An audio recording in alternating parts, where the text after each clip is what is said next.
Guys কি অবস্থা, কেমন আছো তোমরা? আশা করি তোমরা ভালো আছো। তো দেখতে পাচ্ছ এখন বর্তমান একটা অর্ডার আমার সামনে এসেছে। তো এই অর্ডারটাকে আমি কীভাবে ডেলিভারি করব সেই বিষয় নিয়ে আজকে তোমাদের সাথে কথা বলবো। এক ভাই আমাকে কমেন্ট করেছিল যে কাস্টমারের সাথে কী কী কথা বলতে হবে এবং রাস্তাঘাটের মানে কীভাবে চলতে হবে সেটা জানার জন্য তোমরা যেহেতু কমেন্ট করেছো, তাই ভাবলাম তোমাদের জন্য ভিডিওটা বানিয়ে ফেলি। তো দেখতে পাচ্ছ সামনে সিগন্যাল পড়ে গেছে, যাচ্ছি এখন রেস্টুরেন্টে। আর যেহেতু রেস্টুরেন্টে আমি চিনি, তাই আমাকে লোকেশন চালু করতে হচ্ছে না। বাট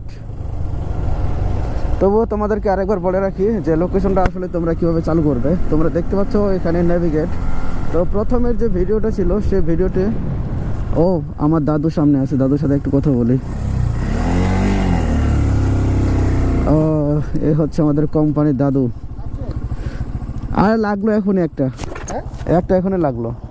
তুমি কোন দিক দিয়ে আসলো? তোমাকে তো দেখলাম না। আমি ভাবছি তোমার তলব লাগছে, তুমি মনে হয় ইউটার্ন মাইরে দিছো মনে হয়। লাগছে তোমার? লাগে নাই? আর সমস্যা, ওয়েট করে লাগবে। দেখো তোমার ওই মাতামটার মতনই, দেখো নামটা দেখছো? হ্যাঁ ওই পাশে, লেকিন সেম নামটাই কিন্তু তোমার ওইটা, যেটা তুমি এখান থেকে কত 9 কিলোমিটার দূরে গেছিলে। ওকে ঠিক আছে দাদু, দেখা হবে। হ্যাঁ ভয়েসে কথা হবে। তো গাইস দাদুর বিষয়টা যেটা হয়েছিল সেটা কি তোমরা জানো? সেটা হচ্ছে এই দেখতে পাচ্ছ, এটা কিন্তু একটা হাঙ্গারের মাতাম, ঠিক আছে? আমাদের কোম্পানির মাতাম। এই রুমের ভিতরে অনেকগুলো রেস্টুরেন্ট আছে, ঠিক আছে? সেই রেস্টুরেন্টে দাদুর একটা অর্ডার লিখেছিল, সেম এই অর্ডারটাই দেখছো, এই নামের অর্ডারটাই লেগেছিল। কিন্তু এই মাতামটা আছে না রেস্টুরেন্টটা, এই রেস্টুরেন্টটা কিন্তু এখানে নেই। সে ট্রান্সফার করে এখান থেকে প্রায় 9 থেকে 10 কিলোমিটার দূরে নিয়ে গেছে রেস্টুরেন্টটা। হাঙ্গার স্টেশনের ম্যাপের যে আপডেটটা আছে না, সেটা এখনও আপডেট করেনি, যার কারণে এখান থেকে তলব লাগে। কিন্তু যখন আমরা মাতামে যাই, তারা বলে যে এখানে মাতাম নেই। তখন আমাদের কন্ট্যাক্ট করে মাতামের লোকেশন নিতে হচ্ছে, এখান থেকে প্রায় 9 থেকে 10 কিলোমিটার দূরে। তো কেমন একটা চাপের মধ্যে থাকতে হয় দেখছো। তবে যাই হোক, সমস্যা নাই। আর এই রেস্টুরেন্ট হচ্ছে এই পাশে, চলে আসলাম প্রায়। এই যে দেখতে পাচ্ছ তোমরা, এটা হচ্ছে সেই রেস্টুরেন্ট। এখান থেকে আমাকে তলবটা কালেক্ট করতে হবে, দেন চলে যাবো কাস্টমার লোকেশনে। তো চলো যাই এখন অর্ডারটা নিতে আর কি।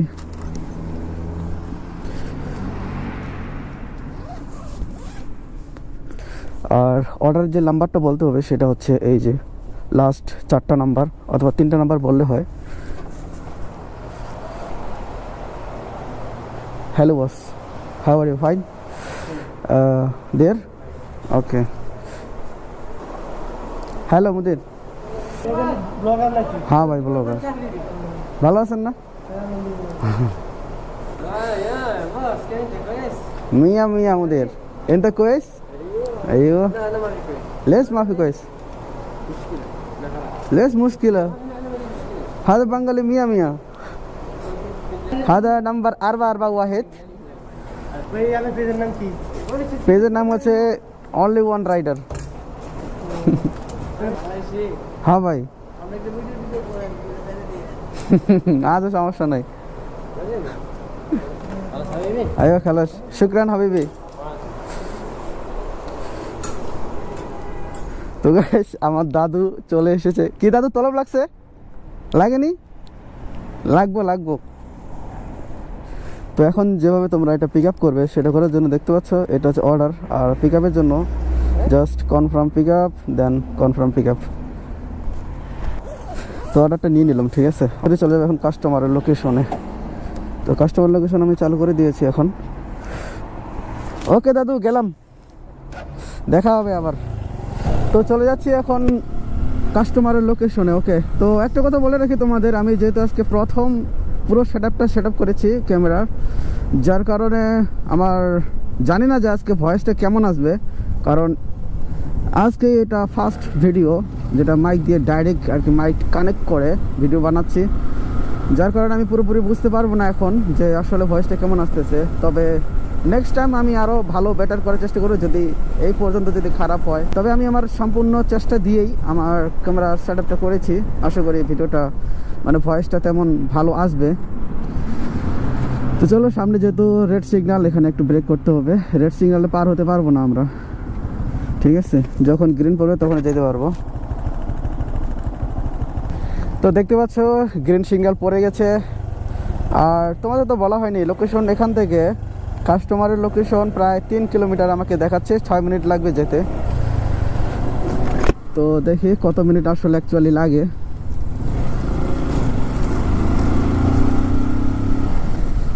এই হচ্ছে রোডের অবস্থা, ঠিক আছে। আর তোমরা সৌদি আরবে বেশিরভাগে দেখবে যত রোড আছে বেশিরভাগই ওয়ান ওয়ে রোড, ঠিক আছে। একদিক দিয়ে যাবে আর একদিক দিয়ে আসবে। তো শীতকালে সব থেকে বেশি যেটা সমস্যা সেটা কি জানো তোমরা, সেটা হচ্ছে এই যে ভাইজারে ফগ জমে থাকা। তো এখন যে আমি কথাগুলো বলছি না, ভাইজারে পুরো ফগ জমে গেছে, যার কারণে আমার সামনে দেখতে অসুবিধা হচ্ছে। তো যারা বাইক রাইড করে এই শীতের মধ্যে তাদের এটাই একটা সমস্যা, বলতে গেলে একটা বড় ধরনের সমস্যা। তবে যাই হোক, যখন আমাদের বাইকটা রানিং অবস্থা থাকে তখন আবার ওই ফগটা অটোমেটিকভাবে চলে যায়। কিন্তু যখন আমরা কোনো সিগনালে দাঁড়িয়ে থাকি বা কোথাও আটকাই কথা বলি, তাহলে ফগটা জমার কারণে আমাদের অনেকটা অসুবিধা হয়। ওকে,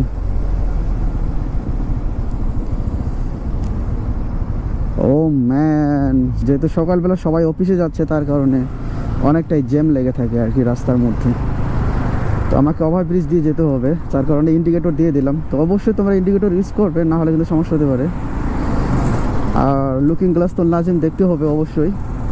তবে তার আগেই হয়তো আমি পার হয়ে যাব। ওকে, পার হইতে পেরেছি, সমস্যা নেই গাইস। তো আমাকে মিডল লাইন দিয়ে যেতে হবে এখন, যেহেতু আমার গাড়ি এখন বর্তমান 80 স্পিড আছে। আর তোমরা যেটা দেখতে পাচ্ছ গাইস, এই রোডটা হচ্ছে পুরো একটা 80 স্পিড। আই মিন আমি সর্বোচ্চ গতিতে যেটা হবে সেটা হচ্ছে 80 স্পিড, 80 কিমি/আওয়ার, ঠিক আছে। এর থেকে যদি আমি বেশি যাই, সেখানে ক্যামেরা বসানো আছে, ক্যামেরা থেকে ছবি তুলবে এবং জরিমানা আসতে পারে আমার। তো অবশ্যই বি কেয়ারফুল, যখন তোমরা বাইক চালাবে তোমরা দেখবে যে সে রোডটা আসলে ম্যাক্সিমাম কত স্পিডের। এই আলখোবারে প্রায় 1 বছর থেকে উপরে কাজ করি আমি। আমার অনেকটাই জানা হয়ে গেছে যে কোথায় কোথায় আসলে ক্যামেরাগুলো বসানো আছে। তো বিশেষ করে আবার ম্যানুয়ালি ক্যামেরা বসানো থাকে, জাস্ট টেম্পোরারি ক্যামেরা, যেগুলো দেখা একেবারে অসম্ভব।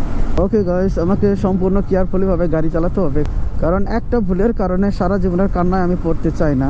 অবশ্যই সাবধানে বাইক চালাতে হবে, কারণ বাইকে সব থেকে বেশি একটু রিস্ক। কেননা যাক নাই বলি সেই বিষয়ে, তবে আমি চলে এসেছি কাস্টমারের লোকেশনের কাছাকাছি। সামনে একটা রোড আছে, এই রোড দিয়ে যেতে হবে। ওকে, সামনে আবার ট্রাফিক সিগন্যাল, ব্রেক করব এবং ওয়েট করব এখন ট্রাফিক সিগন্যাল গ্রিন হওয়ার জন্য। আর এটা সব থেকে বেস্ট আমাকে লাগে, কেননা এই দেশে সবাই ট্রাফিক আইন কানুন মেনেই গাড়িগুলো চালায়, যার কারণে বিশেষ করে আমার এতটা পরিমাণ ভালো লাগে যে বলে বোঝাতে পারবো না। আচ্ছা, এই লোকেশনটা আমি বুঝতে পারছি এখন, এটা সম্ভবত হসপিটালের ভেতরে হতে পারে, আমার যতদূর আইডিয়া এখন আমি বুঝতে পারলাম। কারণ যে লাইনে আমাকে দেখাচ্ছে সেই লাইনে একটা হসপিটাল আছে, ঠিক আছে। তবে নো প্রবলেম, আমি যাই।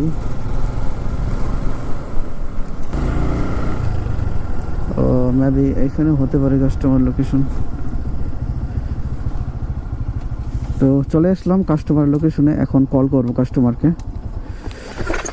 তবে কাস্টমারকে কল করার আগে আমি চাইবো যে নাম্বারটা হাইড করার জন্য, এটা প্রাইভেসির মধ্যে পড়ে, তাই আমি চাইলে হাইড করতে হবে, তাই আমাকে অবশ্যই হাইড করতে হবে নাম্বারটা। তো দেখি কাস্টমার কি বলে।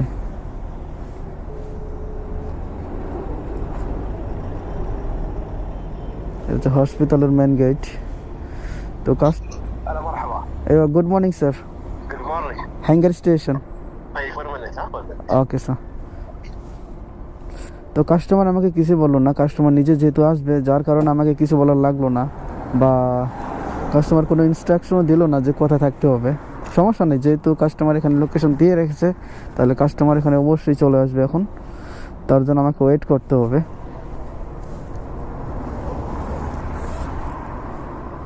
ও কাস্টমার পেছনে আছে, যেহেতু হাত দেখিয়েছে তাই কাস্টমার কাছে যাবো এখন। ও ইনি হচ্ছে customer. Hello sir, yes please take আফন। তো কাস্টমারকে অর্ডার দেওয়া কমপ্লিট, ঠিক আছে, জাস্ট এইটুকুই। আর বেশি সময় কিন্তু লাগলো না একটা অর্ডার কমপ্লিট করতে, তোমরা দেখতে পেলে। ওকে, জাস্ট এখন যেটা করব সেটা হচ্ছে ড্রপ আপ দিয়ে দেবো। দেখো কনফার্ম ড্রপ আপ দিয়ে কালাস। এখন নেক্সট অর্ডারের জন্য আমাদের আবার অপেক্ষা করতে হবে। তো চাইলে তোমরা চলে যেতে পারো কোনো রেস্টুরেন্টের কাছাকাছি যেখানে আসলে অনেকগুলো অর্ডার পাওয়া যায়। তবে সেক্ষেত্রে তোমাকে একজনই হেল্প করতে পারে যারা এই কাজে দক্ষ আছে। তুমি যার মাধ্যমে আসবে তাকে বলতে পারো যে কোন জায়গায় অর্ডার সব থেকে বেশি আছে, সেই লোকেশনগুলো দিতে।